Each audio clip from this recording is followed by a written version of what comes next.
This is Pick One, Pack One, everything you need to get your draft started right. I'm your host, Gavin McKay. I'm here, as always, with my co-host, Paul J. Camo. How you doing, Paul? Gavin, I'm doing great. I'm really excited to chat today. We got a great episode ahead.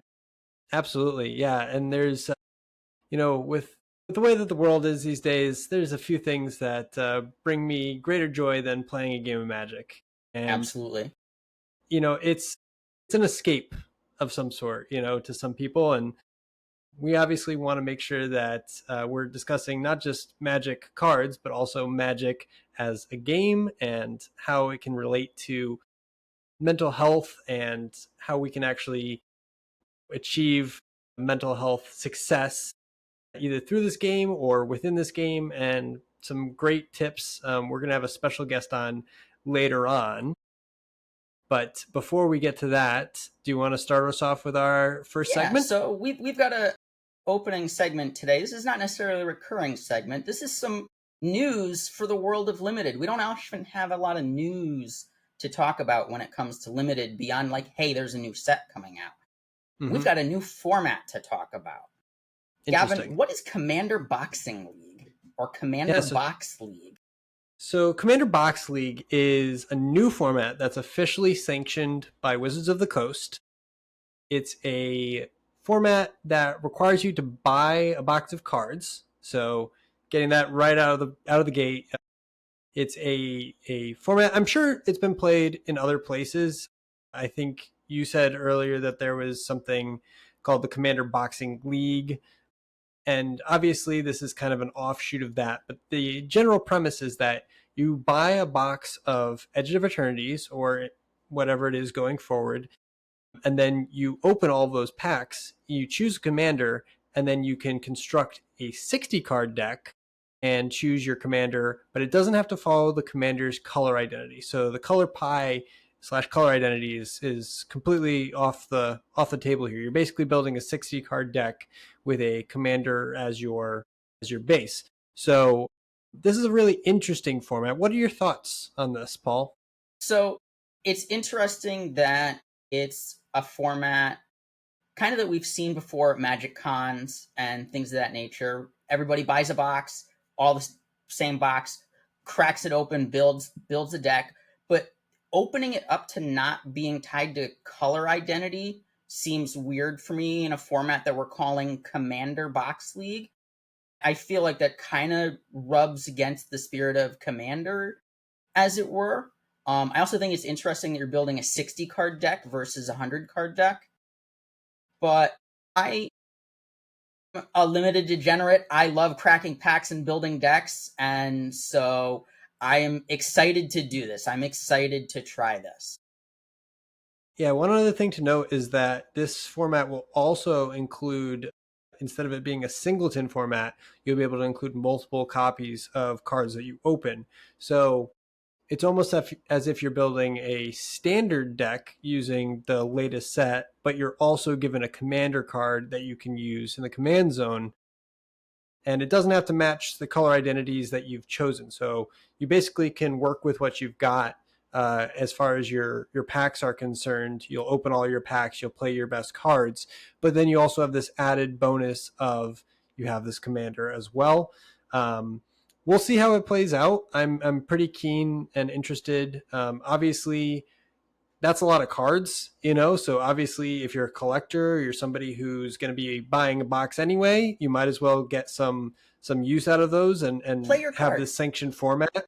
You can play your cards. You can have it a fun release, pre-release, or release day experience at your local game store. You're still playing Commander. There's still 40 life. You're still playing against 3 other players most usually. But yeah, it's going to be an interesting format for sure.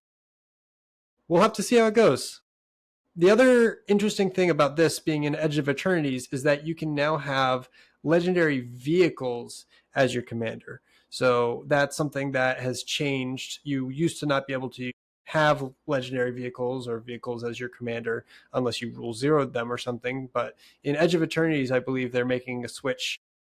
So maybe there will be some cool vehicles, starships, possibly that you can use in the command zone as your commander. We'll have to And see how Gavin, that plays as well. we're gonna talk about this more when we get to EOE discussion when we do our primer for the format. But I'm gonna say right now that if there is not a Star Trek or Star Wars secret layer tied to this in some way, I'm gonna be really disappointed. I That's some really pretty want expensive rights, I would say. now that I can have a starship as my commander, I really want the Enterprise. Yeah, Just make that it would be pretty happen. amazing. That'd be pretty amazing. So yeah, I mean, we're gonna see how this format goes, but that's the news that we have to share with you this week. Pretty exciting. We'll see how it goes. I'll certainly be doing this format just to give it a go, and I can't wait to see you guys at the tables. Okay, so without further ado, we have a special guest with us today. Paul, do you want to introduce him? Yeah, so we have Andrew DiFiore, LCSW. Did I get that right? Yes, you did. Yep, that's right. Correct. Okay. Okay. Andrew is a good friend of ours, a good friend of the podcast, and somebody to talk to if you have questions about mental health. And the theme of today's episode is kind of magic, mindset, motivation, and mental health, as it were. So I want to start out today, Andrew. Thank you again for coming on the podcast and being with us. I can't say that enough. Thank you guys so much for having me with you. I really, really appreciate it. Hi, Paul. Hi, Gavin. Yes. Hello, hello. So start out for me, Andrew, and just kind of tell us who is Andrew, how you got into magic, and talk to us about something memorable about magic that sticks in your mind. Yeah, yeah. Oh boy, that's a fun question. One I get to really think about a lot, but don't get to talk about a lot. So it is kind of a fun one, interesting one, because I also have to go back in time. So I'm Andrew DiFiore. I'm a licensed clinical social worker in Connecticut. For like the layperson, a licensed clinical social worker is usually someone who does mental health, direct mental health work with individuals, families, couples, and groups in the community. We tend to kind of more generically be referred to as psychotherapists, which is kind of a broader term. I've been in practice since 2012. That's when I graduated from graduate school. And I've been in private practice on my own since 2016. So coming up on maybe 10 years next year of working independently solo. And I've really, really enjoyed that. It's been a lot of fun. Prior to that, I worked in community mental health, which is where most people that work in mental health in general kind of get their start. They work in the agency, usually with some pretty tough kinds of situations. You see a lot of different things in those settings. People are marginalized and underserved. Sounds like you have a lot of different experiences with many different groups, subgroups. So, would you say that magic has kind of helped you to, I don't know, reach some of these groups, or has it helped you kind of release steam maybe a little bit Yeah. after having such a challenging profession? Obviously, it's emotionally draining, and obviously, this could be a nice way to, I don't know, come home and play some magic. Yes. Absolutely, like full-throated yes on all those questions. Magic has been something that works both in and out of the therapy office for me. As magic has grown in popularity in the last handful of years in particular, I've just seen more and more patients bring it up in therapy sessions, which is really fun because we get to sometimes talk about magic. And I think they're always very surprised that I know so much about it. And I've even played Commander in my office before. Wow. So It's awesome. sometimes you got to do different things to build rapport with people, or sometimes it's a little bit of a break. Sometimes therapy has this kind of a tenor or a pacer, or you have some sessions that are more intense. Then maybe the next session, the next week, you take a little bit off and it's not as intense. And we might even do something like break out the commander decks. Absolutely, Nice. though, magic is a great way to segue away from some of the stress of being a therapist and kind of stepping into a different part of myself, a more playful part of myself that uses a different type of my imagination, and one that gets to be a little bit more social in a different way. Like I do some talking in my job, but I do even more listening.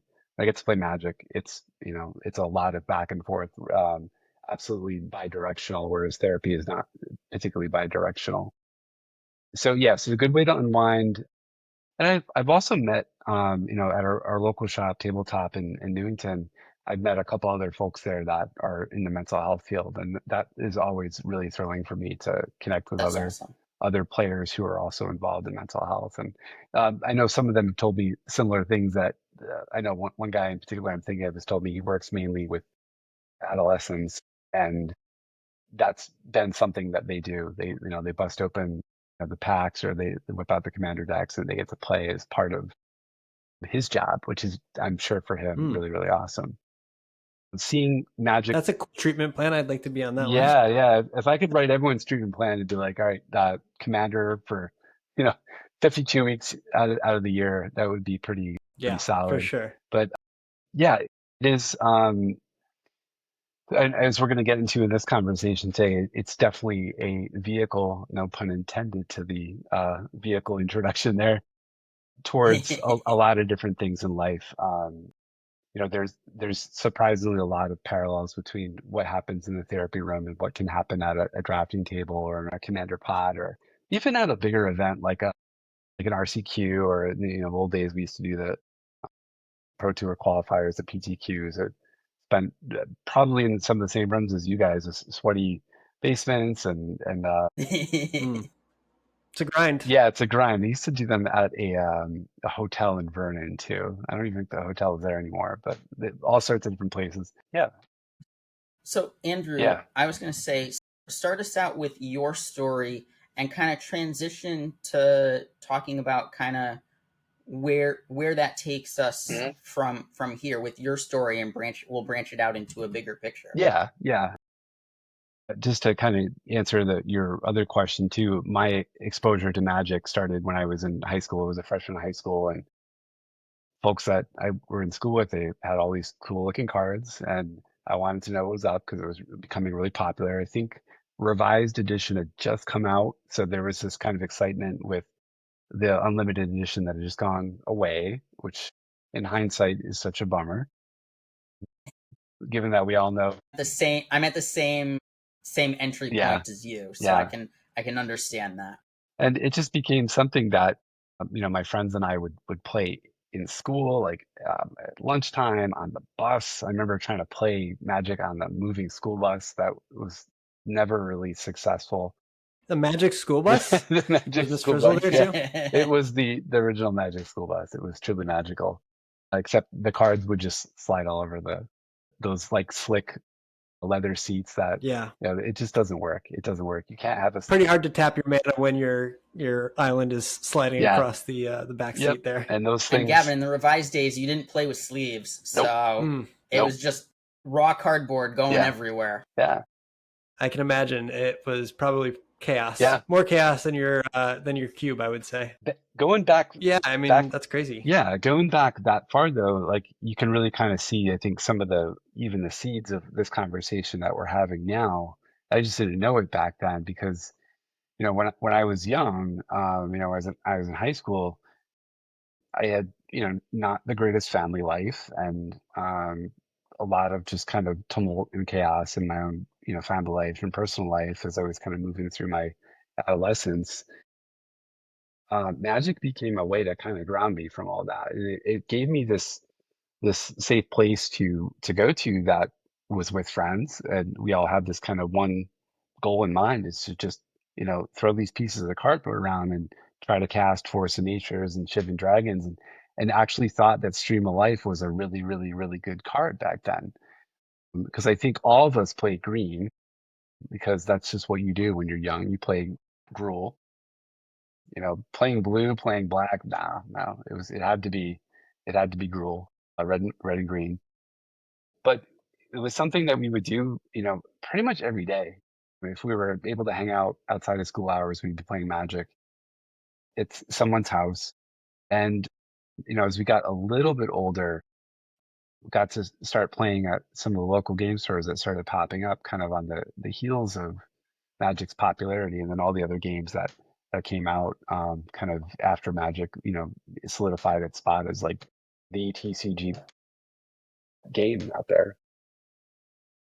And I remember spending countless Friday nights at, the first local game store I really spent a lot of time with. It was this place, Fun and Games in East Windsor, where I grew up, in Sophia's Plaza.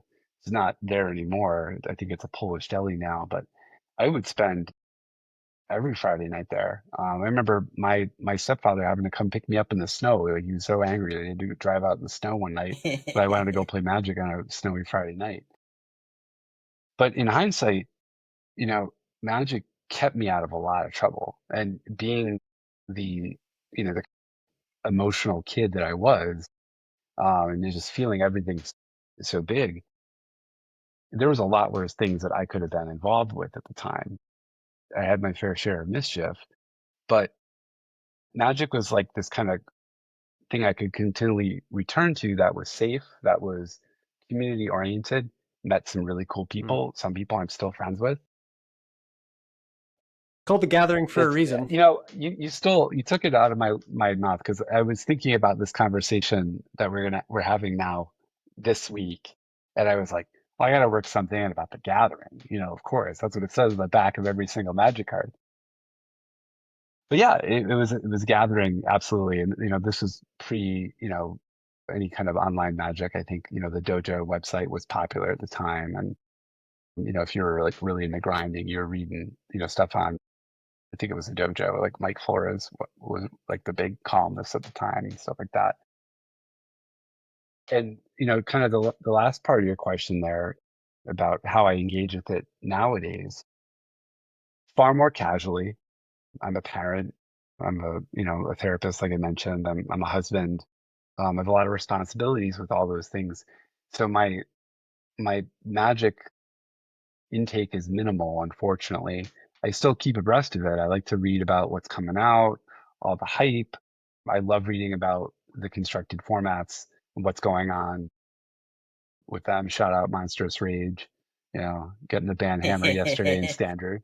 Got the pour, hammer. pour, Yeah, pour one out there. yeah, Yeah. pour one out for the homie.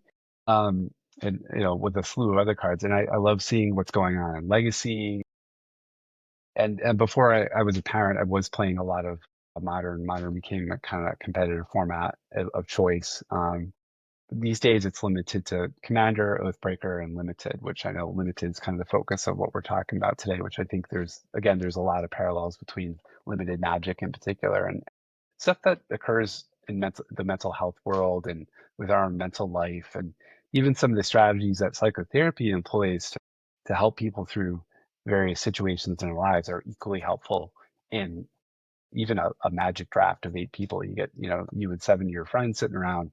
There's still ideas that, flow from mental health that are really, really, really applicable there. So, Andrew, talk to me about how you kind of fell into this profession. How early did you decide that this is what you wanted to do, and how did you steer yourself to where you are now? Yeah. I always knew I was going to be a therapist. I'm pretty certain of that. I think if I was able to find my high school yearbook somewhere, which I really would never ever want to see again, but it's somewhere, it's probably in the basement. I graduated high school in 1998, and what they made us do is, and I don't know if every high school is like that, but we had to write like a prediction of what thought we would be doing in 20 years. So like what I'd be doing in, I guess 2018 would be 20 years from then. And mine said, and I wrote this when I was 16 years old. Mine said that I would be a therapist, and it also said something that I'd still be wearing safety pins on my clothes because I was such a punk in high school. I'm still a punk. I got the Bad Brain shirt on today, but no safety pins. No, I hung Yeah, up my Jenko jeans years ago, so I understand. I'm with you on yeah, that. yeah, yeah. Although the way these kids are dressing these days, I'm would not be surprised one bit if we saw the Jenkos come out of retirement. Could come back any I day. Yeah, mean, I the mean, the 90s 80s are is back. back. How the 90s is not far behind. yeah, Once the 80s is back, the 90s can't be yeah. that far I behind. should have worn my puka shell necklace. Damn it. So if I knew I was going to be on camera with you guys. But yeah, growing up again, I was kind of a emotional child, emotional kid, teenager, just full of lots of big feelings and really not any good strategy on how to deal with it all. So I spent my teen years and in my 20s kind of just learning to deal with all of my feelings. I went to college, studied psychology in undergraduate school, but I flirted with different ideas for myself. I did host a radio show when I was in college. I was sticking to the hardcore punk classics. I thought maybe I'd go into some sort of like radio journalism. But I always had this kind of idea back in my head that, well, I really liked people in general. I liked listening to people. I liked this quality that I kind of honed in myself about being curious about other people. I just wanted to know about other people, even like the most mundane things about them. I was really curious about, and I kind of found that drive to be somewhat insatiable. So I always had this kind of goal of like, all right, I'm going to be a therapist. Even though I took a couple different detours and things like that, I ended up going to graduate school right after I finished college, which took me a little while because of family stuff. I wasn't able to have like that linear, right out of high school, go for 4 years and graduate at, 22 years old or something like that. I didn't graduate till I was in my later 20s and then went right on to graduate school. It was, I remember playing Magic around that time too, even when I was in graduate school, like the precious little time I had, being able to, In graduate school, you don't get much. no, no, it was like, It's telling that you spent it on magic. yeah, You and I know, was broke as a joke at the time, so I don't know what I was doing. I was borrowing cards from people. That's right. I think I was trying to play standard at the time and just trying to borrow cards from people to play. if you borrow cards from for standard these days, it's gonna cost you a pretty penny anyway. Yeah, yeah, yeah. I mean, I think that was right around the era of like I was in grad school in like 2010, 2011. World Wake was out, I think around then. Jace the Mind Sculptor was like when seeing that card hit $100, it was just like, what? Couldn't believe it. You almost forget about your Yeah. old Moxes or your Power Nine that I used to have and gave away so stupidly. But We've all been yeah, there. I mean, Yeah. except me. I've never been there. yeah, remind myself too often that I gave Moxes away to people as gifts. But that's You neither here nor know, there. they're very happy and they're very grateful Yeah, that you yeah. gave them. If they're listening to this, shout out to those guys. I hope you're enjoying your down Mm. payment on a house. Um, Yeah. or living life with no college debt. I don't know, something that I will Yeah, never ever be able to. it's certainly Yeah, possible. but yeah, I found my way back to magic many times, even throughout these busier times of my life, and it was always something that brought me a great amount of joy, brought me a great deal of companionship, social life. I've always had the same feeling whenever I go to a magic event, whether it's a smaller thing like Friday Night Magic all the way to the bigger events. I went to the World Championship in New York, I think in 2005 or 2006, just to play some side events. I was not that good, trust me.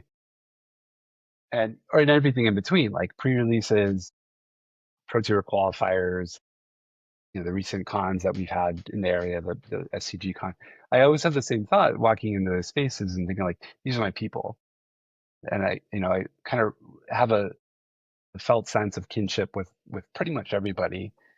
And one of my greatest joys of like kind of being a weird ambassador for magic in some ways, especially in my profession, is that I get to share magic as like this is a place to go if you feel marginalized in the world, if you feel like you don't fit in with other groups of people, if you're not down with if you're a young guy and you're not down with like the stuff that some young guys are into, like, the manosphere or like the toxic masculinity, or if you identify as non-binary, queer, these are spaces to go that you're going to largely be accepted. And it's going to feel really good walking into those spaces. And of course, it wasn't always like that, but these days it very much is. And that's one of the things I think I'm most proud of with the magic community. Is that there's an embrace of a value system that I think makes sure it includes everybody and makes sure no one's left behind. And that cards may get banned. People seldom do. Exactly. There we go. And if they're getting banned, there's a very good reason that they need to Yes, get the exactly. old ban hammer dropped on them. Magic is for everyone, for sure. Magic is definitely for everyone. Don't let anyone else ever tell you otherwise. You are always welcome in those spaces, and I will do whatever I can to advocate for that and fight for that for anyone that feels like they don't have a place in this world, because as we all know, the world is going to hell in a handbasket every single day, and we need places like our Places, yeah. third places like our LGS. Shout out tabletop. Yeah. Mhm. So I So don't know if I that want to answers start your question. talking. That's kind of a Yeah. windy. Andrew, this is fantastic. I'm loving every second of this. I want to start talking to you a little bit about the playing of Magic Mhm. as a game, Mhm. because there's so much thinking. Magic is a very cerebral game. Yes.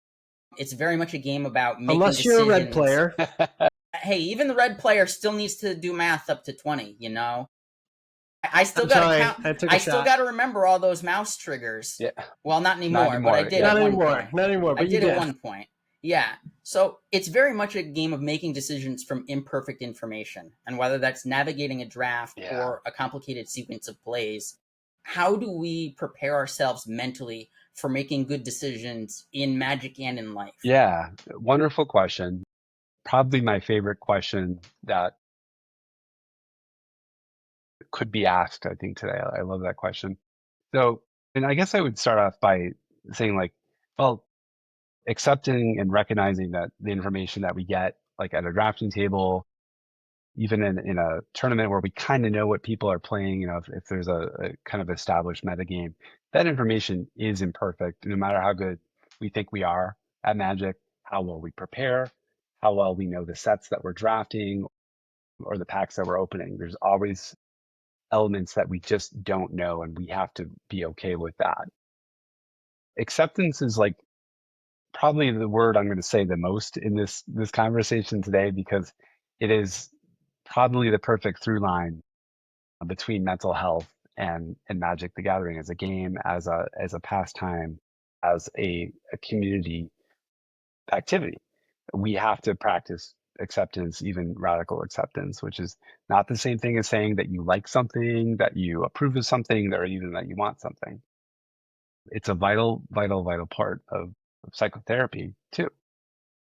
I'd like to think of it as like the dispassionate acceptance of reality, like reality as it is. Like we might think of like, well, this card is neither good nor bad. It's just simply a card. We have to accept that. We have to accept that our opponent or a friend that we're drafting with may just simply open a better card than we do. They might open that bomb. They might open. I'm trying to think of what's a bomb in Final Fantasy Limited. Dion. Which one? Dion. Okay. The Bahamut. Yep. Oh my Yeah, I'll gosh. pull it Yeah. up. Yeah. Yeah, Yes. Dion Bahamut's dominant. Yeah. It's dominant in the Yep. format. It's one of the best rares you can Yeah. open, and wins many games. Yeah. Also causes many keyboards to smash, Oh I'm my sure. gosh. Yeah. I didn't think of that one. The first one that popped in my head was the Summon Knights of the Round, but I guess Some of the Knights of the Round is also very, yeah. very good. But Dion is pretty badass. Yeah, Summon Knights of the Round, for those of you that don't know, is 8 mana. It's 6 and 2 white, and it's a enchantment creature saga knight. It's indestructible. It's also a 3/3. But the first 4 chapters say create 3 2/2 white knight creature tokens.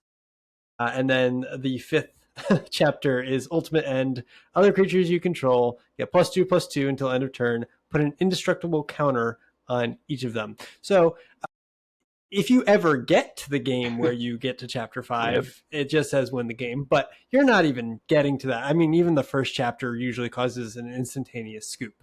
So there are some cards that you play in draft, limited, even in constructed formats like Commander that are, I don't want to say groan worthy, but they definitely cause some feelings of despair almost when you see your opponent play it against you.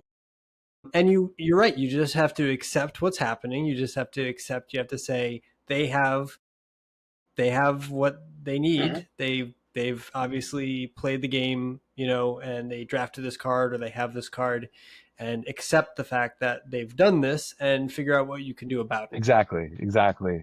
or what your outs are. Yeah, like throwing a fit about it, like saying, "Oh, you should have picked that card," or "Oh, I was going to pick that," or that kind of stuff doesn't work. I mean, that's all really like an exercise in denial, which is always going to be the opposite of acceptance. Or you might think of avoidance as the opposite of acceptance, but one of those two things, they're not going to help you soothe yourself. They're not going to help you feel like less tilted. They're not going to help you win the game if you're thinking like that, or just make the most optimal decisions. So I like to think of a lot of stuff in life as like, well, I like to think of life in general as being pretty chaotic, random, and impersonal. And I think that idea translates pretty well into Magic, especially in the draft format where there is skill involved. And our, draft is probably the most skill intensive Magic format, but there's still a level of variance, a level of randomness, and an element of chance and luck that no one can control for. So And that's what we love about yeah, it. and I think that is what draws a lot of people to it. Yeah. But that's kind of like my microcosm in Magic is like it's random. You don't know how these packs are being tossed around the table. You don't know which pack of the three the guy next to you or the person next to you is going to open up first or second or third, and you just don't know what's in it. Your rare could be a bomb or it could be a hideaway land, which actually maybe that's a bad example because some of the hideaway lands are okay. It could be a good Yeah, pickup. yeah, uh, There's one in this yeah. set actually. Clive's I was Hideaway. Yeah. thinking about like they're in the Lorwyn block. Those cards were such a bummer Hmm. for people at the time, but I also really like drafting Lorwyn block. So shout out Lorwyn, Eventide and Morningtide. And we're going back I to know, Lorwyn I next know. year, Can't which I'm wait, I'm can't really wait. I'm excited really about. excited. Finally. Yeah. So we bring, our skill, our expertise, and our familiarity to Magic and life, but there's just many things that are left unaccounted for. Approaching our decisions dispassionately or without intense feeling is really, really important in Magic. You hear people say this like in sports too, is like you can't let your emotions get, in the way of making decisions, or like if you're into investing, same thing, don't make emotional decisions with investing. Excuse me for um, so I guess, to prepare ourselves to make good decisions, I have to prepare and I have to ask myself to evaluate each card as how effective it's going to be in achieving two goals for myself. The first is, does it factor into the deck's goal as a cohesive collection of about 23 cards? And secondly, does it fit into the larger goal of winning games? I mean, the goal is always to win, I guess, when we're playing, aside from having fun. Sometimes the goal is you got to set it and forget it, but you have to also have objectives. It's like how you're going to win. So that making decision points on each card that you choose or the packs that are being passed to you when you're going through them, that's very, very important.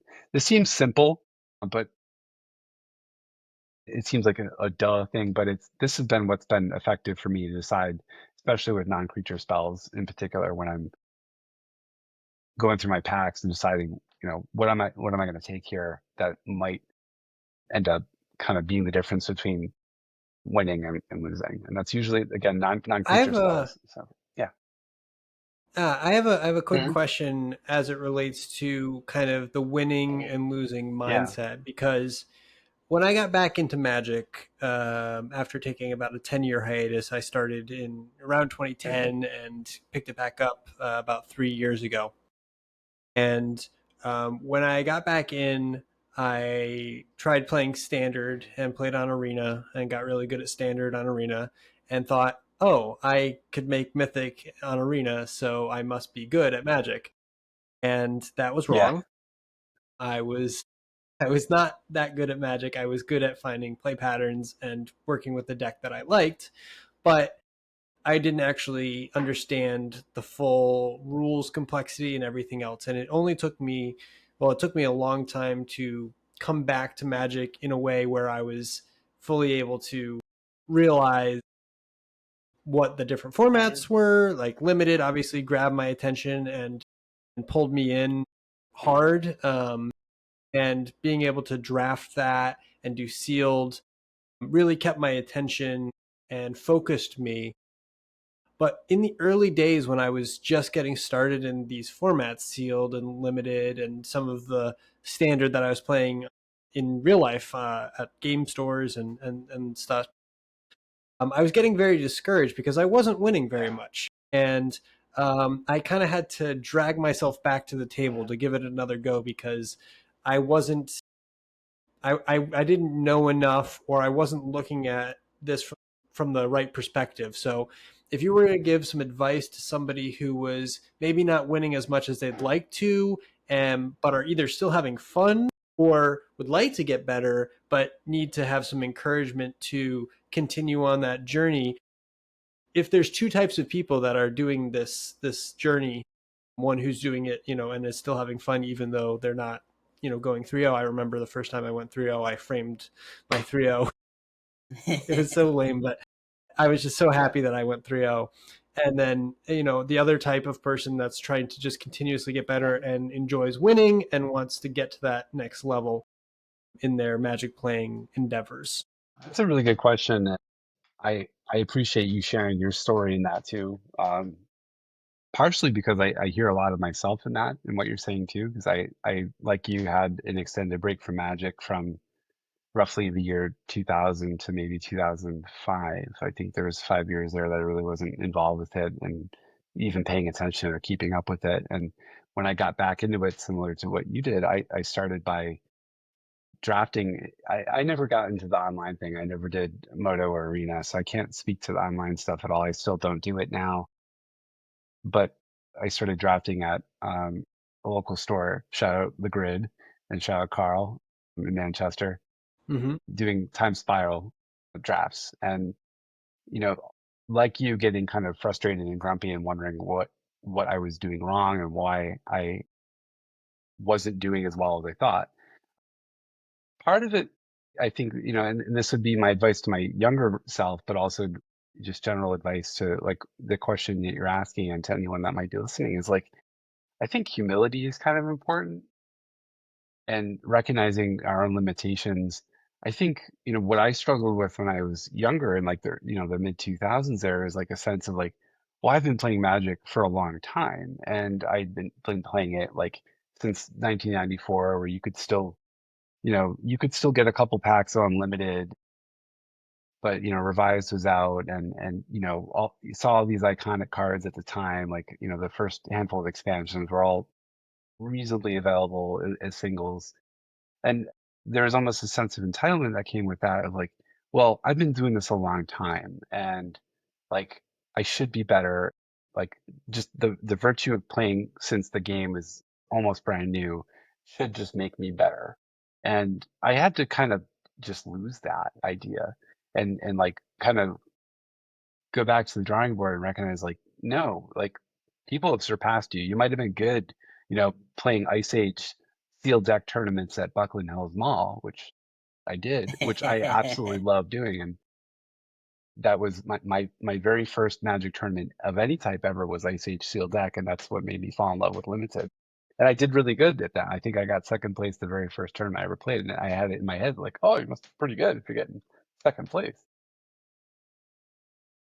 So I think, It's a yeah, trap. it's a trap. Like, and like, It's a trap. you kind of go and you give it your best, but you get frustrated, you get stuck.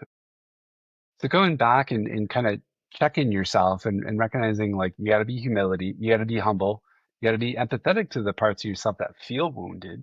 The parts of you that feel maybe incompetent, that feel stupid, that feel like a sense of Imposter imposter syndrome. syndrome. Yep, which we all grapple with. I mean, that is Mm-hmm. a very real thing. I feel like I have this conversation in some form with, a patient, once or twice a week about imposter syndrome. And goodness knows I experience it myself too. I mean, I've been in the field now for close to 15 years and I still feel like, pretty Well, green. So thank you for the free session. I really appreciate it. the bill's in the mail. What kind of insurance do you have? Thank you. Yeah. But I'm not sure I'm totally answering your question in some ways here because I'm kind of waxing a little bit about my own experiences because they dovetail so beautifully into what you're saying. But I think a lot of it is kind of hitting a restart or refresh button and wondering like, all right, what do I want out of this game? What are my goals? Do my values, like what's important to me as a human being, do they also align with magic or do they depart in any particular way? And if so, is there anything I can recalibrate, I can change? Do I value, like for example, you might say like, oh, I value winning over anything. That's fine. Like, the next person may not agree with that. They're like, no, I think, it doesn't matter who wins. I just want to have fun and have a community. Like no one's right or wrong with their values here. But if we're acting in a way that's kind of in sharp opposition to our values, um, we might find that there's not a really good fit. And I'll use myself as an example here too, that for me, magic ultimately is about the community, the gathering part that we were talking about before. And I would not trade that for the world. That's probably why I don't play online because I prefer just to be around other people. But when I had the times in my life where I wanted to win and I felt frustrated and grumpy and curse the sky when I wasn't winning, that's because there was a misalignment of what I valued out of the game and what I was actually doing. So as I've gotten older, I almost largely lost that competitive drive. Like if I lose, I lose. It's cool, it's fun. I had a good time. I remember last year I played in a pretty big modern 10K in Hartford at the SCG Con. Um, I did pretty good. I was pretty happy with myself. I was kind of surprised considering I don't play online and I don't grind. But ultimately, I didn't place or anything like that. I went like 4-3 or something like that, and I was happy with that for someone who doesn't really prepare. And I walked away being like, that was fun. That was just fun to sit with, 8 different people or 7 different people throughout the day and chat with them. Um, one of, So if I yeah, could condense your points down to like one or two things, would it be sort of change your perspective and realign your goals with your values? yes, Is that yes, what you're yeah, saying? Yeah. absolutely. And then is there something else to be said for looking at your accomplishments? Because I know that when I'm on a losing streak or I've gotten a bad beat, or I did an 0-3 at a pre-release, or I'm like I should be better than this. I shouldn't do this. I shouldn't go 0-3 or whatever. You can look back at how far you've come, or how many events you've actually played in and done well in, or kind of reassess, is this really the most important thing to me right now, and how can I change my views to more align with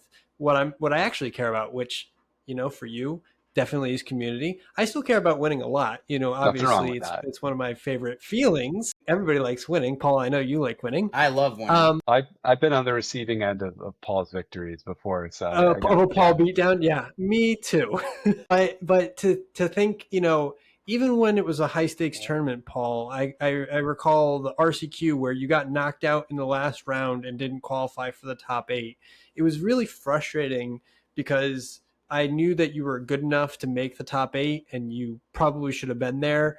It was just because of tiebreakers and some other bad luck along the way. You lost the eventual number one seed, but you took it extremely well, and I'll never forget how impactful it was that you said, I'm just happy that I was able to do as well as I did, and I know that I'll be competing again here sometime in the future, and I'm just very happy with my performance regardless of the actual finish. It's disappointing, but I'm happy.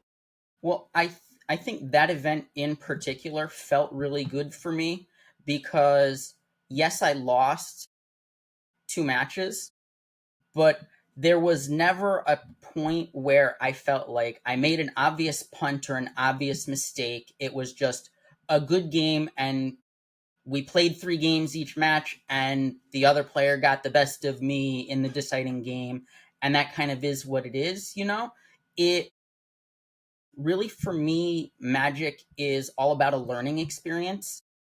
I find that the more I play Magic, the more I realize there are things about magic that I don't know, and I'm just constantly driven to improve myself. And fortunately, I get a chance to do that every 2 months now because they put out a new set every 2 months now, and I get to start all over at square one Yeah. again and Square go one. through that learning curve and that learning process. And I really enjoy that process of discovery and trying to like crack a new format and things like that. Yeah. You got to And that find that event, rock. yeah, and that event gave me that RCQ gave me kind of more of what I like. I played well, I felt good, I saw my friends, I had fun, and the results are the results, you Yep. know? Everything that you're saying, Paul, is like exactly kind of like the heart and soul of this conversation today, because what you're describing is the ability to be compassionate to yourself, to reframe experiences, and to kind of view magic, and you can extrapolate this to life too, is like a series of problems that have solutions out there. You just may not know them at the time. That doesn't mean that they're not attainable or that you're dumb for not knowing them. You just don't know them in that moment. The phrase "it is what it is" a kind of an interesting thing because I think we all throw it around, we use it kind of offhandedly and things like that. But really, what the core of that idea, that statement, is acceptance. Things are what they are. A game is a game, a card is a card. An experience of losing or going 4-2 at RCQ and placing ninth. I've also been there, and that had happened to me a couple of summers ago. I was so crushed. I just wanted to make that top eight so bad.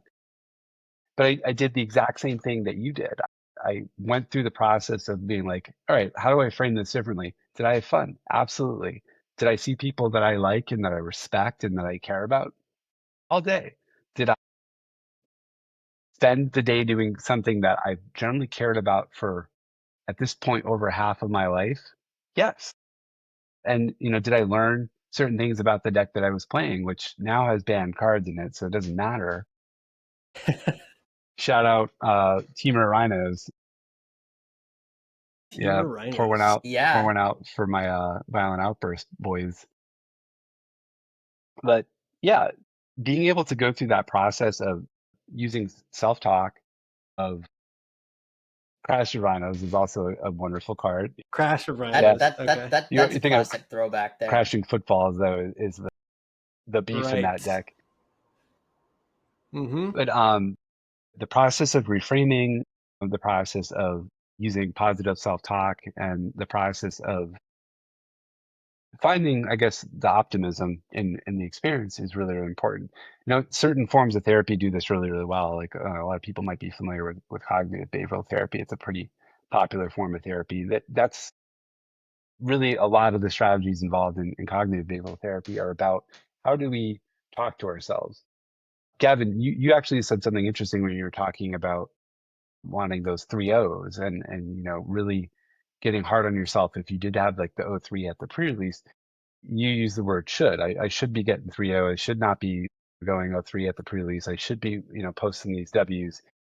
You know, in therapy, a lot of therapists would say, whoa, hold on, stop shooting all over yourself. They would say like the usage of the word should or shouldn't, or in some versions must or mustn't. These are operative words that we're often challenged to find different ways of learn different ways of talking to ourselves. Essentially, we want to be able to loosen the rigidity of some of those terms like should and shouldn't, and move into more psychologically flexible places. So this works in therapy, and I think this absolutely works in magic, in evaluating and then constantly reevaluating what we're doing, what we want out of it, and in pulling ourselves out of a rut. We were joking before we started recording about like kind of some parallels in other forms of I guess the psychology world. You mentioned sports psychology, which I honestly don't have a ton of familiarity with. Like I know kind of the broadest of broad strokes, but I do know that a lot of it is mindset oriented, is self-talk oriented, and is about kind of psyching yourself up. And that means talking to yourself in a kind way, in a positive way, and in a flexible way, instead of being like, oh, I need to be the best. I have to be smashing a home run at every at bat, or I have to go 3-0 in every FNM, and except Instead of being yes, deterministic, you need to be more flexible about the realism of the fact that there are things you can't control, exactly. things that are beyond your Mhm. control, and the stuff that you can control is your emotion around your play in the game Mhm. itself, how you actually, you know, given the best and the worst case scenarios, how you performed along Yeah, that bar, yeah, right? And also sort of the self talk angle of I am a good player or I am a bad player, or giving your ego this kind of boost or reality check given the circumstance, because you could think you're the best player in the world and draw nothing but lands the yep. entire time, and even the best players in the world are going to lose those games, so reframing this should, I think, is a really great point, because should doesn't really come into the equation at No, all, really. I think there's no guarantees in Magic except that, you know, someone's gonna win and someone's gonna lose.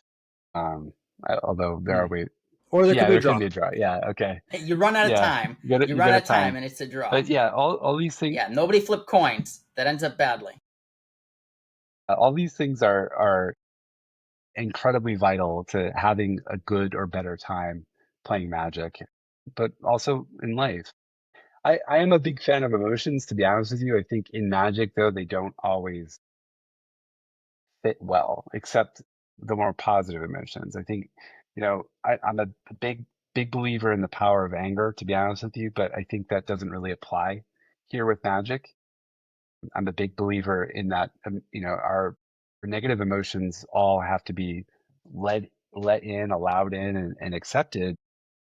But that doesn't really work when it comes to Magic. I think with Magic, we have to, Talk to me though, Andrew, about when the emotions do run hot, when you do lose and you have to cope with, oh, I should have done this and I punted and I lost and now I'm tilted. yeah, Talk to me about kind of how you right that yeah, ship, how you avoid tilt at all, even yeah. maybe explain what I mean when I'm saying tilt in a more eloquent way than I might. I Before we yeah, get to that, have you guys seen that clip of Magnus Carlsen, the best chess player in the world, the recent one, getting yes, tilted? The yeah, Yeah, recent yeah, one, yeah, slamming the table. Yeah. uh, slamming the table.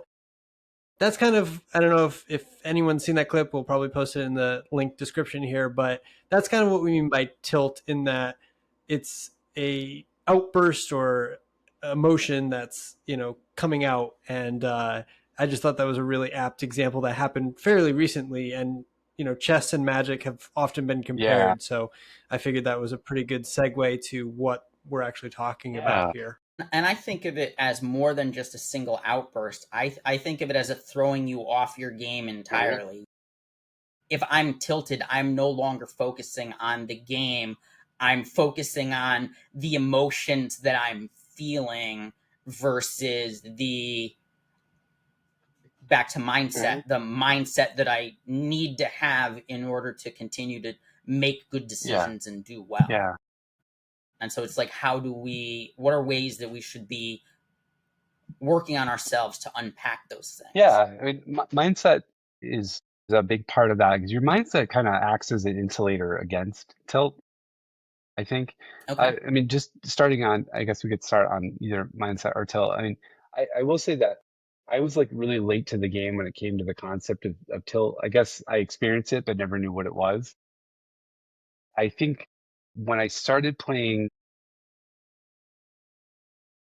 I had a couple like drifts away from Magic and over the years, but when I started playing again, uh, like at the very beginning of COVID or somewhere around there, maybe it was like before COVID exactly. I went to a tournament and someone used the word tilt and I had no idea what they were talking about. I didn't know what being tilted was or tilt. And I just had, I had to ask somebody, like it was like such a stupid thing. Like, what does that mean when you say that? But of course, when I learned what it was, I was like, oh yeah, I've been there. I mean, like I mentioned earlier, like as I've gotten older, I've gotten, I think in general, just less tilted if things don't go the way that I want them to. But I know that, I guess, to insulate myself from it, it means taking breaks. And I don't mean like walking away from Magic for like a year or a month, but if you're at a tournament or even playing casually with your friends at home, it means stepping away from it. It means also like checking in on the very basics, like you drinking enough water? Are you hungry? Are you tired? Do you need to eat like some protein? I know when I was listening to a lot of Magic podcasts when I was playing a lot of Modern a handful of years ago, I listened to like I think was it Grindcast and there's another one but they often talked about like prep for RCQ season and like what you needed to do to kind of help yourself. And that was really kind of eye opening for me is like, all right, like I should bring electrolyte packets to the tournament and throw those in my bag. Make sure I have some like stuff that I can eat really fast that doesn't make a mess, doesn't get all over my hands, that's good protein and calories to fuel me. I think, a lot of those like very basic things, getting a good night's sleep ahead of time. And I know that applies a little bit more to like a bigger tournament.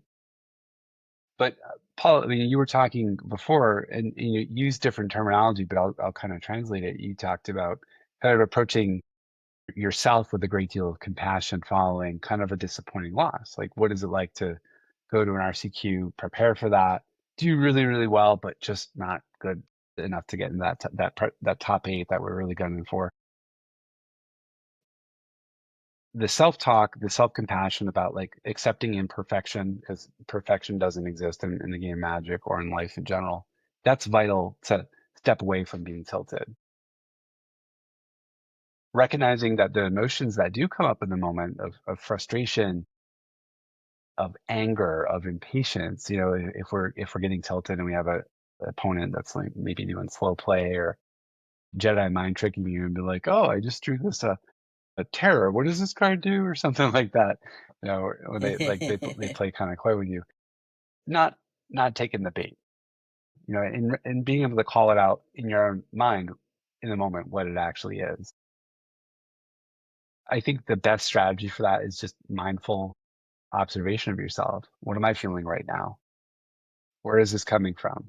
Is this even my feeling? Like sometimes that's a really vital question that we have to ask ourselves is like, is what I'm feeling right now, is this actually mine? Is this coming from somebody else, like my opponent? Are they inducing this feeling in me? Or it's kind of an alternate way of understanding that is a sense of tilt.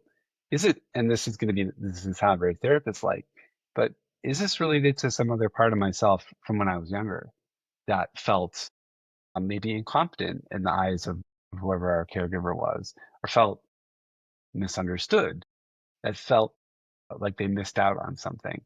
Again, this sounds kind of very therapist to me, and I don't want to turn this into a therapy session by any means, but those are important questions about like our sense of frustration or tilt. Is that related to something else in our lives that we maybe need to address? It could be something completely external, even Yeah. something that, like you're mentioning that I eat, drink, sleep, well. Am I going through problems in a relationship that Yep. I'm in? Or is there something else in my life that's going on that's taking away my attention and or my emotions? I always, with my partner, like to talk about the concept of spoons and how many spoons you have. And Magic is a very spoon intensive game. Sorry. The concept of spoons, if those of you that With the don't seven know, spoons thing, or yeah, 7 spoons. That's how many spoons you have in a day. And as you do more and more things, you use more and more spoons. It's the And 7 cards in eventually, your starting hand, Gavin. 7 cards I are only right, have seven exactly. cards in perfect. my starting Yeah, hand.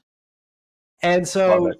you can do things that restore or draw more cards, or you can do things that deplete your hand and do tasks or chores or anything else. And so sometimes if I go to a Friday at Magic, it restores my spoons. It gives me energy, and because I'm seeing my friends and having a good time, and playing the game that I love, and that's restorative. But sometimes it's a spoon sucking activity because it's very mentally and emotionally draining sometimes when you go through the emotion of drafting, putting your deck together under a time limit.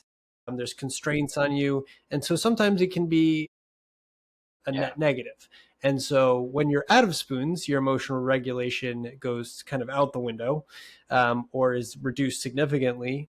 And you're not able to control an outburst or a misunderstanding, or, what I usually try to do when I'm facing somebody is assume positive intent and think, we're both here playing the same game. We both like it. I don't think anyone's intentionally trying to shortchange me. It's probably just a misunderstanding, but it can be hard to think that in the moment, Yeah. when something is actively happening.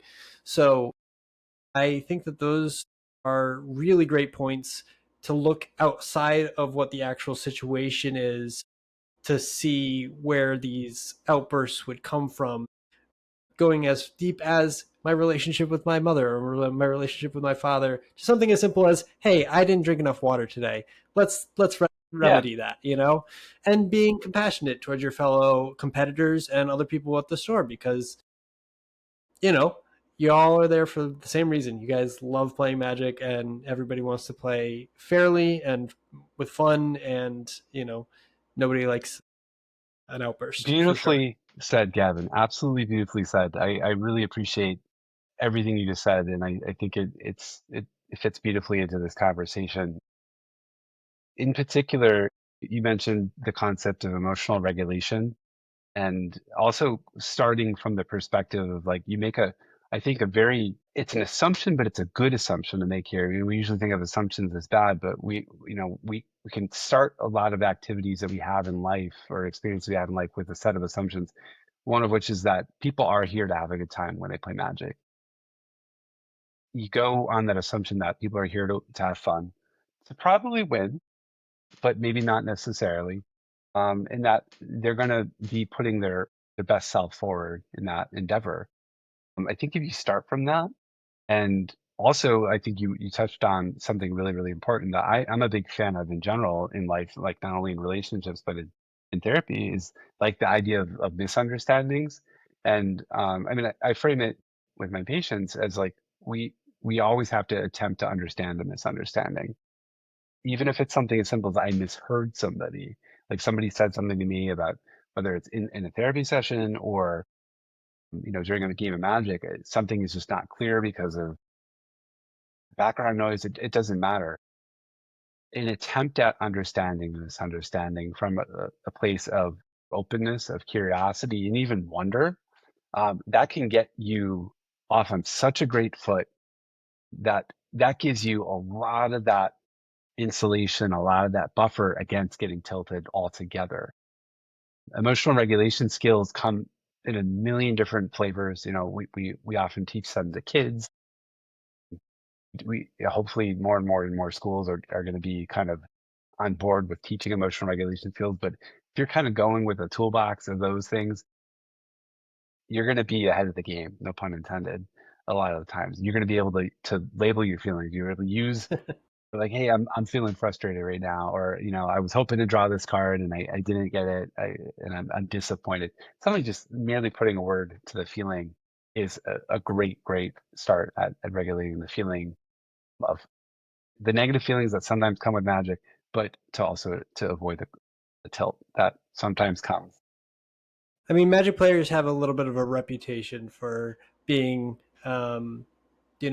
intense, and the game is very intense Yeah, sometimes. I mean, you're slinging spells, yeah, and some of the top level competitors, it's very, I mean, there are thousands of dollars on Hmm. the line, hundreds of oh yeah, thousands of dollars. There's, people play this game for money, and I mean, not Hmm. exclusively for money, it's a game, but there are real yeah. stakes. There's real stakes. And so some people get very frustrated or upset, and with good reason. There's a reason that the tilting, is Hmm. most prevalent in a poker setting where, again, the stakes are very Right. high. And that's Um, where it came from. The Yeah, the yeah. the It took word me came from. way too long to make that connection. I feel almost embarrassed.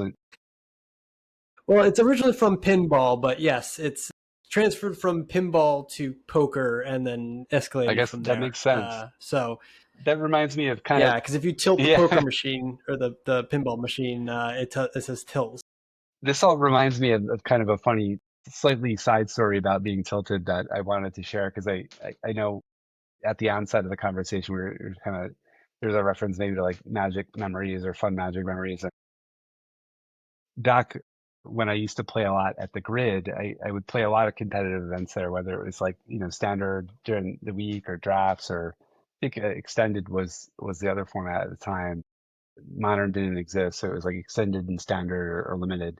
And I think I was playing a standard state championship there one year, and it was like way too many packed into the little grid. Paul, I know you've been to the grid. I know you know how. Is it the one where everybody It's had to play on the floor Yeah, it because they was ran out of that seats? year, I think. Yeah. And there was this one guy that would show up at some events. He wasn't particularly friendly. Like I got to know a lot of the people that played Magic there, and I really, some of which I'm really good friends with to this day and talk to pretty regularly. Shout out Adam, shout out Adam Shaw, who I think you know, Paul. And there's this one guy that would come by and play, and you know, thinking back to it now, like he might have been struggling with some stuff that I didn't know of at the time, but he had this kind of knack of always wearing leather pants. So no one really knew this guy too well. So I don't know his name, but we just kind of referred to this guy as leather pants because he always wore like these leather pants. And I was playing I think it was the standard state championship against him. And, we cut decks and do our opening hand and he wanted to take a mulligan. And back then the old mulligan rules or one of the old mulligan rules where you had to go down one card each mulligan. It wasn't the current London, Paris. I lost track of the names of all of them. Where you get to I think the current one is called the London. The London. one you're The talking Yeah, about London. is Paris, where yeah, you draw less cards every yeah. time and then you would scry Uh, the top card of the this library. Yeah, one, very different from what we this have is now. not even scrying. Like there was no scrying even. You just had to go one less. So maybe this is really further back. I don't remember exactly the time frame, but so this dude he draws his new opening 7, and I was like, hey man, like you had to draw 6, you drew 7. And I wasn't trying to be a hard ass. I wasn't trying to rules lawyer the guy or anything like that. I let it go. He kind of got frustrated. He slammed the cards back in his deck and shuffled up. And I basically kind of gave him a free pass. Like, you can do it again the right way. And, I'm not going to call a judge, even though it was a pretty high level REL. It was like, you know, pretty high thing. And so he gets all frustrated, tilted, draws his new opening hand, and again draws 7 cards. And I was like, I'm really not trying to be an asshole, but you drew 7 cards again. And the judge came over and I explained, like, look, this guy made a mistake. It was an honest mistake. Keeps drawing 7 cards. Guy's getting really, really frustrated. Judge, I don't remember what the judge said, but the guy had the opportunity to draw one more time, draw the right number of cards. And I kid you not, this guy drew 7 cards again. And I don't think he was trying to cheat because we'd already been through this twice. So this dude got so frustrated. He stood up, he took his deck and he threw it, and it just like all the sleeve cards, just like beautiful line down the table, just like this laid out thing, and storms out, storms out. That was the last time I ever saw this guy ever in my life. And from that point on, getting tilted in my circle play group was just known as being leather pantsing it. So my friends and I still use that term leather pants, like to describe when someone gets really, really, really like frustrated. I know it happens every now and then when I have my group at Commander in a pod that I play with. We play super, super duper casually, but sometimes people get a little heated and the leather pants thing gets invoked with, a reasonable frequency. That is like, Nobody wants to no be a one wants leather to be leather pants. pants. Yeah. No, very Yeah. sweaty. Wearing leather pants, especially in that the grid, which I love Carl. That space is way too small for leather pants and for a bunch of sweaty dudes. It just doesn't work. Um, especially if it's the tournament that we're thinking of, where people were just like kind of playing wherever they could on the floor, like in the Yeah, there was like hallway. 100 and something Yeah, people yeah. there. everybody was scattered in the hall playing Yeah, rounds on the yeah, yeah, floor until enough people dropped that you had access to a table. yeah. So You mentioned earlier that you're hearing about Magic with some Mhm. of your patients more and more, and that it's more equitable and Yeah. inclusive and diverse than you've seen maybe in the past. Like before, I know you mentioned in your story that it was just a bunch of Hmm. dudes in Yep. a room. Do you have any tips for how to make Magic as equitable and inclusive as possible, including but not limited to women in the space?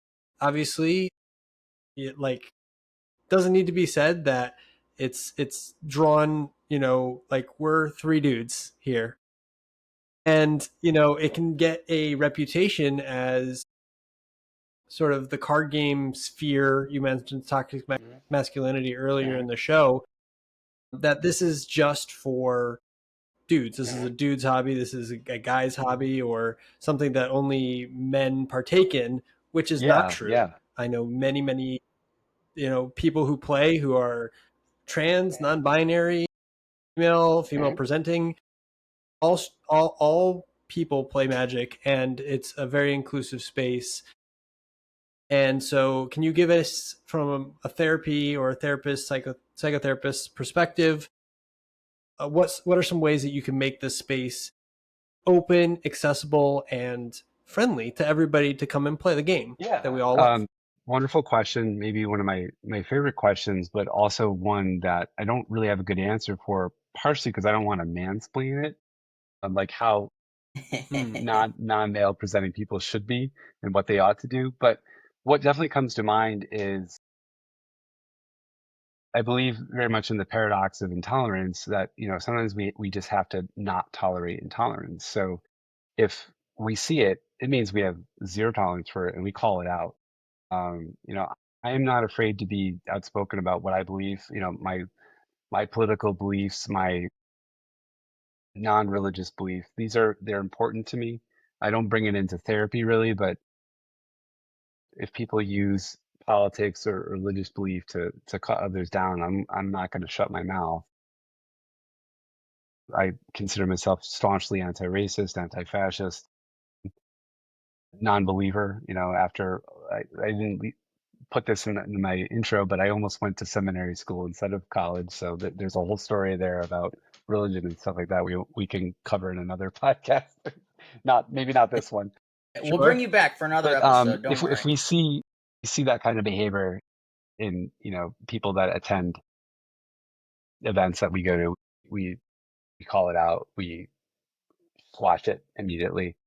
I also believe too that maybe a better answer to your question, Gavin, is kind of, and this is admittedly kind of engaging in the capitalist enterprise that we've certainly grown about a lot with Magic, but you got to vote with your dollar ultimately. If you're going to a LGS that is full of like red hats, or then don't shop there, don't play events there, don't buy stuff from that place if they think that kind of stuff is a okay. But yeah, voting with your dollar and with your feet. If you go into a game shop where you don't feel welcome, don't go back there. If someone looks at you weird because Hmm. you're dressed in the way that you find that you're the most comfortable in, or that celebrates your sense of identity, don't shop there. Yeah. Go where you feel Yeah, I'm gonna welcome. shout out. You want to go play Magic where everybody knows your Yeah, name. well, To steal a Cheers phrase from reference. somewhere yeah. else. Cheers. Yeah, I'm gonna again shout out Tabletop in Newington, Connecticut. That is, like, to me, that sets the bar for how LGS ought to be in terms of They sure do. making sure Yeah, people feel comfortable and represented and welcomed when you walk in the door there. I have couldn't agree more. never seen anything any better than that store.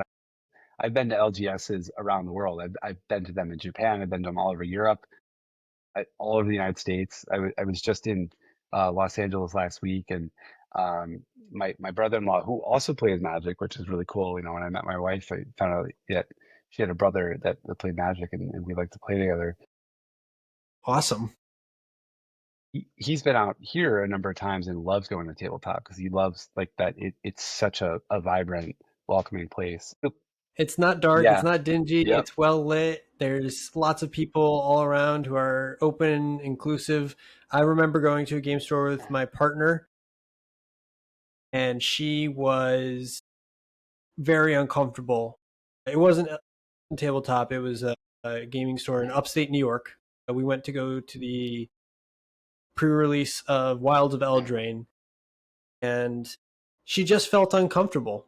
She just felt uncomfortable. There wasn't necessarily anything explicitly said or not said to her or about her, but she was the only woman in the room Mhm. for the most part. I think there might have been one other, and you know, how do you make that space accessible other than by being yourself an ally and somebody who cares Yeah. about this stuff, calling out the sexism, transphobia, anything else that you see when it's happening or if you hear about it. And yeah, absolutely voting with you. I would never Yeah. go back to that Yeah. store. I'm not even going to name them here. Uh, the the other thing that comes to mind just to kind of tack on to what you're saying, Gavin, is like, you know, at events that we go to, a lot of times they're like, like think of like your kind of everyday pre-release or some of the more casual, like less competitive events that tend to draw a pretty big crowd of diverse people that might not engage with like grindy competitive Magic. There's a good chance you're going to sit down at a table across from someone that looks very different than you. And you can keep it all business. You can be like, all right, just like play the game and like, you finish up and you walk away. Or you can have a conversation with them. You can ask them where they're from, how long they've been playing, are they here with any of their friends? You can build community. Yeah, What which drew them to Magic? That's yeah, always my yeah, favorite question. Like, why do you like yeah, this game too yeah. much? And it's a different It answer is. every It is. time. And I love that sense of discovery about new people, like getting to know a little bit about them and just letting them know that like, hey, like this is fun to play, push cardboard around a table, but it's also fun to just chat and connect with people. I've done that. I'm not trying to pat myself on the back, but I've done that so many times at tabletop and just walked away feeling great, feeling like, um, connected with someone, even if it was for 50 minutes or a couple hours on the evening. And they're the kind of people that if I see them again, I say, hey, what's up? How you doing? That goes a long way, I think, for people who are used to being marginalized or kind of, yeah, yeah, Isolated. isolation. This is not the podcast for this conversation, but the epidemic of loneliness is there's been a lot of think pieces written about that over the last couple of years. We're still in this like kind of COVID, post-COVID era where we're really, really disconnected from each other, but at the same time, deeply, deeply craving human connection, deeply, like in the most almost insatiable ways. And Magic in person offers a solution to that. And it's there if you want it. Not everybody takes advantage of it. I know that this is related to what you're saying, but tabletop has most recently at the two latest pre-releases capped their events because so many people have wanted to play there and have wanted to do their pre-release at tabletop. Even since I started going to tabletop after my local game store, Most Excellent Games in Manchester, closed down, I started going to tabletop. The explosion in popularity has led to more new players. The online presence with Magic Arena and Magic Online has drawn more players. As much as people talk about the universes beyond and all the stuff that has external IP from Magic the Gathering, it's brought more players to the game and from different places that maybe we didn't have before. And I think that's a great Oh, yeah. thing. Diversity and having voices is a good thing for the game. And I hope to see two or three events at tabletop selling out because Yeah, everybody it loves it so is. much. Well, that's also why I love Yeah. pre-release, because pre-release, A, I love sealed and limited, but B, pre-release brings a lot of new people that don't go to Mhm. events. It brings them out of the Mhm. woodwork. And so that's really a great opportunity for people that want to be ambassadors to their own local game store to be a good sport with people. Like if somebody makes an obvious mistake, let them walk it back. Tap your mana right. You forgot to draw a card at the start of your turn. Draw your card. Do things like that. Make people feel okay about playing Magic with you so that they want to come back to the store where they encountered you and play Magic again because you made them feel Yep. welcome. Beautiful. Absolutely beautiful. Like Paul, I know you know this part of our lives pretty well because we share this hobby and this interest deeply with music, especially like more aggressive music, hardcore music, punk rock music. There's that old saying, and it's gonna kick my ass what song came from, but these three chords could save your life. And I don't think it's like corny or anything to kind of say something similar about Magic, like these 7 cards or these 40 cards, these 60 cards, these 99 cards could save your life because for people who might feel like there's nowhere to go, they can't go home because home is hell. Home is ridicule, is trauma, is abuse. Walking into a place like tabletop gives them automatic community. It gives them a place that they're accepted, like the Cheers reference where everyone knows your name. And it gives you kind of an equal playing field. You walk in, most people, especially with pre-release, there's a lot of people who are new. They're all kind of starting from the same place. Like, what is this? What is this new game? What is this thing that I saw people playing at school at lunchtime? Or what are this that my friends keep talking about on Discord or whatever? It gives them maybe a lifeline. And I know that it was like that for me. I didn't come from, a marginalized community. I just, grew up kind of working class, suburban, but my family had its more than fair share of trauma, abuse, poverty, all these kinds of things. A lot of which led me to be a therapist. But magic saved my ass. Magic and hardcore music saved my ass growing up. If I didn't have those things, I don't know where I'd be. I'd probably be drinking or something like that. Yeah, instead of drinking and spending your money on drugs or alcohol, you spent it on cardboard. Yeah. And you know what? And That's a records. Yep. fantastic lesson. Yep. I mean, magic and financial knowledge don't always go hand in hand. Listen, you're a therapist, not a financial Yeah. advisor, so that's where we're going to wrap this Okay. episode up. Well, I wanna end kind of with two Yeah. questions that kind of go Sure. together, and that is, what are some misconceptions that people have about mental health, and how do you correct Boy. those impressions that people have? The other question is, what's some advice you would give to folks who are listening who want to seek mental help but maybe don't know how to find a Yeah. therapist or don't know how to address that feeling that they have that they want to have fixed? Oh, beautiful questions. The first one, we could probably do 100-episode podcast series on misconceptions. So I'm going to try to give you the elevator pitch that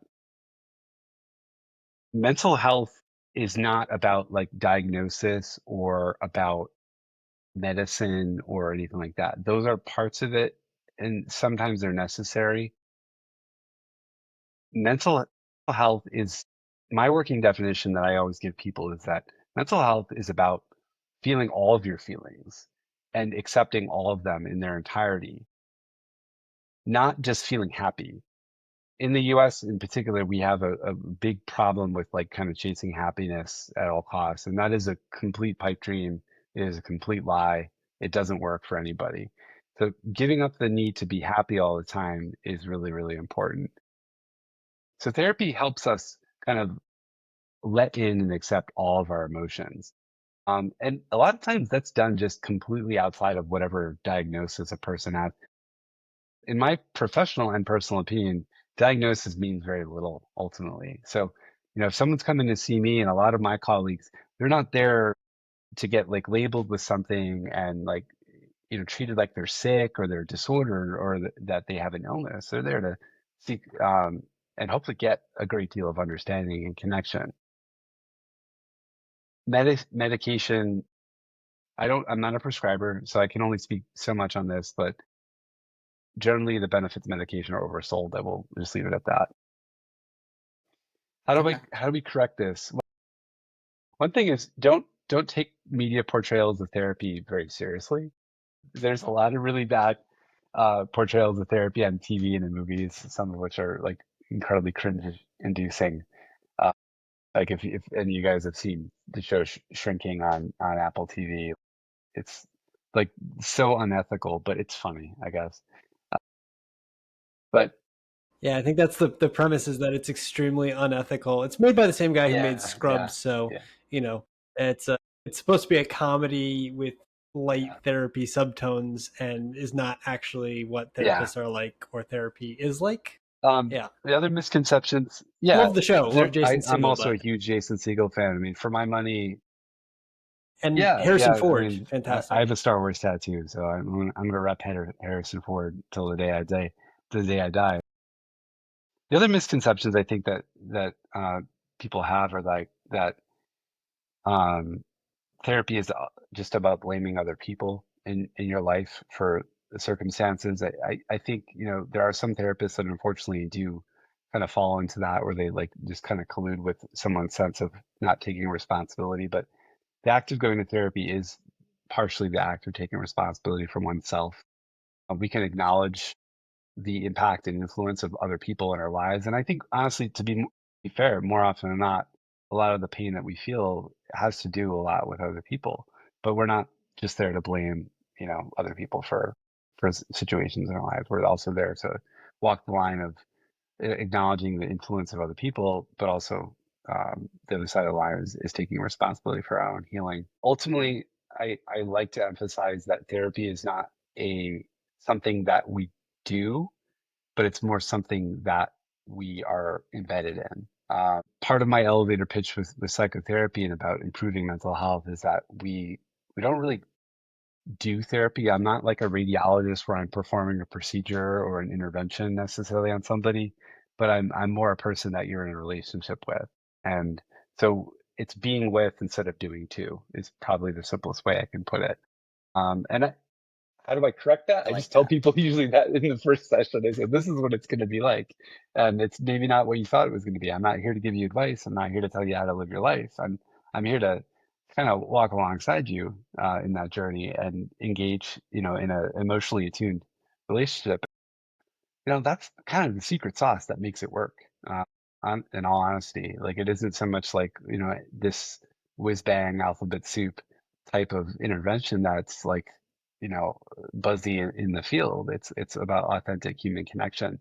And this is kind of a little bit of a tip to the stuff we were just talking about a few minutes ago about why people find their way to magic in a lot of ways is they're looking for the gathering part of it, the connection part of it, because that is what makes this world spin. It's not, whatever cool, like serialized foil card you might pull, although that is really sick. And I will eternally be jealous if you get like a serialized chocobo or something. But it's playing, with your friends and the people that matter to you that matters. And your other question is about advice for people who want to work on their mental health. It is to engage in therapy, probably before trying medication. The old school approach was therapy first, medication second. People kind of do it the other way around now. They try medication first and then therapy if that's not helpful. But give therapy an honest shot. There's a number of ways to engage in therapy these days now. It's not just in an office. You can do it online. There's podcast ads for BetterHelp all the time. I don't necessarily support BetterHelp because it is a for-profit enterprise that treats therapists pretty poorly, to be fair, but it is better than nothing. You can also go onto Psychology Today's website.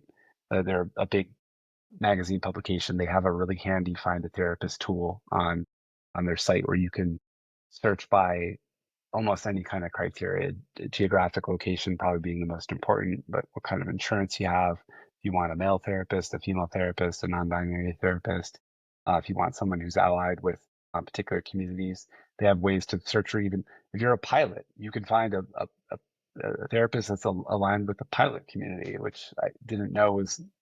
All of you Yeah, pilots yeah. go to therapy. It's very Well, important. Everybody who this has, is a little bit of a aside, but if anyone's watched the rehearsal season 2, for my fellow fielder heads, I have it with yeah, Nathan Fielder. shout out Nathan Fielder.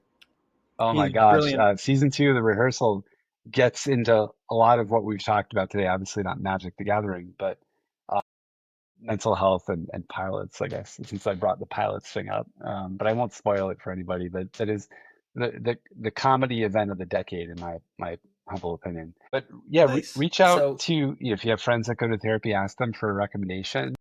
If you go to see a doctor or OBGYN, primary care doctor, they can give you recommendations for therapy. Or you can also go to your insurance company's website and look on there of who's in network for you. Um, One thing So, I'll say, Andrew, just if yeah, somebody has gotten to the end of this episode and they want you to be their therapist and they want to play magic with you in yeah. therapy, where would they find So you? I am a little bit of a Luddite when it comes to like an online presence. I don't do any social media, so I don't have like Facebook or Twitter or Blue Sky, sorry, X, Blue Sky, Instagram, any of that kind of stuff. I I can generally be reached by email, probably the best way, or by phone. I'm not going to give my phone number on the podcast, but my email address is andrewdifiore.lcsw@gmail.com. I can also be found on that handy Psychology Today therapist finder. My office is in West Hartford, Connecticut. And We'll put yeah, links in the yeah, episode and that's description. like kind of, that serves as my kind of landing space these days, and as it does for a lot of therapists. It's just how, like, if you go to the Google machine and type in therapist in my area, you're going to get funneled right to Psychology Today anyways. funny. I got a lot of different results when I searched that, Okay. but Okay. I All right. digress. It's been a little while since I've done the old, I guess, Googling thing, but yeah. No, don't worry about it. One thing I'll say, and just adding on to what you're saying, is I've been in therapy. I've had many different therapists over the course of my life. From when my parents were divorced, I had to go to court mandated therapy all the way through my college years and other things just to work on myself and some of the things that I want to achieve and work on. But one thing I'll say is that it's kind of like finding a pizza place that you really like. There's no real bad ones, a pizza is still pizza. It's really delicious, but sometimes you need to try a couple different places before you find one that really clicks with you and becomes your favorite. And then you can keep eating that pizza, until you get stuffed and you really are all set and you don't need to eat the pizza anymore. Certainly it's a journey, and you can find somebody who connects with you, and not everybody will. Don't get discouraged if the first person you talk to doesn't you don't vibe with or mesh with, or they don't understand what you're talking about Yeah. necessarily. So just don't give up. If you need help or you want to get help, don't be discouraged if you don't find the right person on the first try. Absolutely. Absolutely. It is like finding that pizza place. We often use the analogy of dating, which maybe is like a little goofier than yours. Maybe I should just steal the pizza one because it's a little less awkward. Yeah, it's But all yours. yeah, you don't always hit it off with the first person you might meet with, but a lot of times you do. Um, yeah, you gotta find the right fit though. It is absolutely true. There's different styles of therapy. There's different types of providers. There's different theories and interventions. They're all for the most part good. I used to be a little more like team this thing or team that thing with therapy. Like I believed like, oh, this stuff was good and this stuff was bad. I don't really subscribe much to that idea anymore. I think there's a lot of value in a lot of different types of therapy. Like I mentioned cognitive behavioral therapy, which is probably the most common form of therapy. It's easy to access. It's very streamlined and linear. I started my career actually as a cognitive behavioral therapist. I thought like that is how you do it. That is the way that therapy ought to be done. And I have some disagreements with it as a model, and I've kind of moved away from it, but I still find it to be incredibly helpful for a lot of things, for a lot of anxiety, for obsessive compulsive disorder, for some types of depression. It's very, very useful. I even like some of the old ideas that people like to like make fun of, like, shout out Sigmund Freud. He had a lot of stuff right. He had a couple odd ideas, but the one thing about Freud that people overlook is that he was never afraid to reformulate his theories when they weren't working out. So like in school, they'll always teach you his kookiest ones. They'll be like, oh yeah, about psychosexual development and like seduction theory and all these things that Freud himself was like, this stuff. Oh, we're gonna get demonetized for sure this No, I'm episode. sorry. You just No, bleep it's out okay. that one word. But he had a lot of stuff right. So there's some therapy that kind of has like a more modern recasting of some of his ideas that is incredibly effective. I've actually had a lot of training in what we generally refer to now as like psychodynamic psychotherapy. That's kind of like my home base now with therapy, and I find that to be really helpful. And a lot of people find it to be very, very helpful. I mean, I have a full caseload, so I can't think that people think it's dumb. But there's other stuff out there. There's a million different forms of therapy, and most of them are pretty good.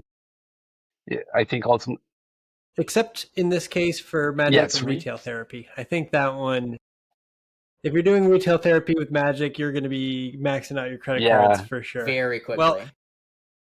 thank you so much for coming on the pod and talking about all this with us. Yeah, Andrew, this was Paul, fantastic. Thank you.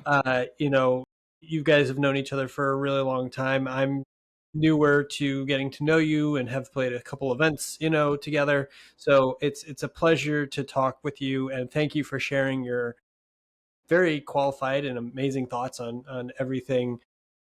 It's been an absolute Well, joy. Yeah. the feeling is absolutely mutual for the two of you guys. I'm thrilled to be able to have this conversation with you guys today. I am just very humbled and grateful for the opportunity to come on and talk about two of my favorite things, just magic and mental health. Anyways, sprinkling a little bit of other things that are important to me too, like music and being a dad and being a husband. But yeah, this was a real treat for me. I was looking forward to it since Paul brought it up to me. I was excited to see you guys and just talk about the things that really I think matter a lot to us. We have this all in common, and if there's any takeaway that listeners get from this conversation is that the gathering, those two words that are written on the back of every magic card, are just as important as the other word, magic. Yeah, the deck master is Yeah, not yeah, important I at all. forget Just about that word. pretend that's not there. It's something from the Yeah, 90s. Forget Only about the the old Oracle heads remember text. yeah, deck master. yeah. Nobody else knows what it means. All right. Well, thank you so much again. And that was our special guest, Andrew. Paul, do you have anything else you wanted to say to the people? Anywhere that they can find us and subscribe to the podcast?